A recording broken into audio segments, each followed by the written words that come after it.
नाशिक जिल्हा ग्रामीण पोलीस दलामार्फत अल्पवयीन मुलं जे हरवलेले आहेत त्यांच्या शोधासाठी आणि त्यांच्या नातेवाईकांच्या चेहऱ्यावर हास्य फुलवण्यासाठी ऑपरेशन शोध ही मोहीम राबवण्यात आलेली होती. या मोहिमेच्या अंतर्गत हर्सुल पोलीस स्टेशन एक अल्पवयीन मुलगी अचानक बेपत्ता झाल्याबाबत तक्रार प्राप्त झालेली होती. या संदर्भात आम्ही तपास केला असता याच्यातून एक आंतरजिल्हा मुलींची विक्री करणारी टोळी आम्ही उघडकीस आणलेली आहे.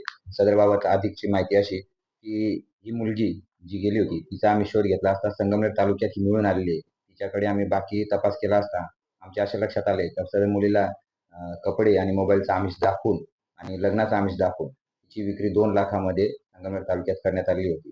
सदरबाबत आम्ही अधिक तपास केला असता गंगा म्हाळुंगी येथील 3 ते 4 आरोपी आहेत आणि इतर संगमनेर तालुक्यातील आरोपी आहेत. अशा आरोपींना आम्ही ताब्यात घेतलेले आहे. त्यांच्याकडे अधिक तपास करीत आहोत.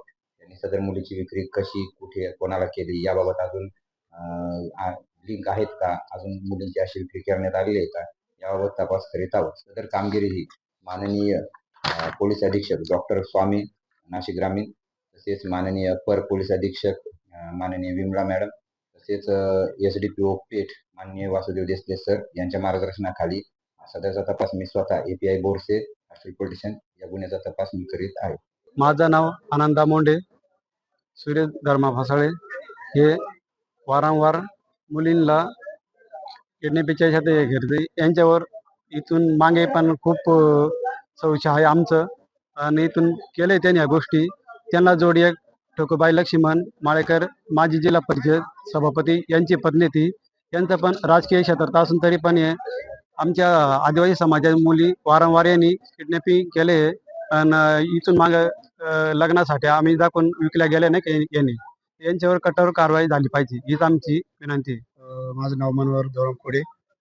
मी आज गावाच्या वतीने असं बोलतो. हर्सुल पोलीस स्टेशनमध्ये आज अल्पवयीन मुलींचा जो काही व्यवहार होत होता तो आज API बोरसे साहेब यांनी त्यांच्या टीमनी सुद्धा चांगली आम्हाला मदत केली आणि तसंच त्यांनी जो प्रकार जे आज आरोपी सापडले ते 10 आरोपी आहेत, तसं त्यांचं पुढचं ते आरोपी शोध घेत आहेत.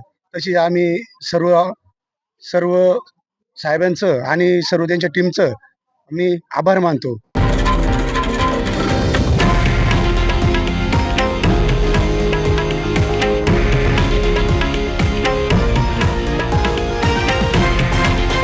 हे आहे देशातील नंबर 1 न्यूज नेटवर्क आणि आपण पाहत आहात TV9 मराठी, एकमेव.